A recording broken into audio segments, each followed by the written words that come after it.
So it all started properly in February 2021 when we declared a climate emergency. I mean, a lot of other authorities had done it, but we waited to ensure that we had the processes in place to follow through with that emergency once we declared it. And since then, we've done a huge amount of work working towards a strategy involving consultation, working closely with other elected members to see what their needs were, through a review panel, to achieve a strategy that means something for the people of the East Riding and something that can be sort of implemented as soon as we possibly can, because that's what residents want. Well, the long-term vision is that it becomes net carbon zero and climate resilient. So it's an area to live with renewable energy, sustainable transport, and taking into account ecologically and across our rural community the effects of climate change.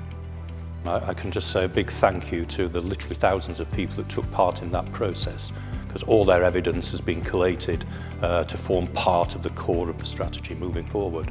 All very, very sort of strong themes, particularly around education, air quality, how our homes will adapt in the future. And people do have very, very strong views, but the most important thing to them was to start moving sooner rather than later. And actually, let's get action now, not wait for months in the future.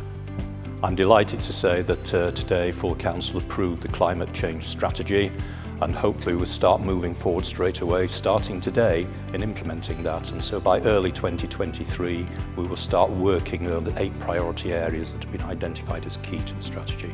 These areas actually include transport, energy, waste, the environment, buildings, the economy, climate resilience, and becoming a net zero council.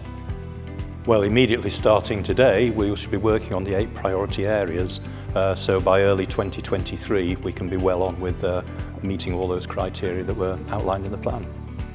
The Council is committed to become a net zero organisation by 2050. Although we're only responsible for probably about 1% of carbon emissions across the area of the East Riding, I think our role is in leadership and setting an example to all the other organisations and residents, and that's where we can play a key role.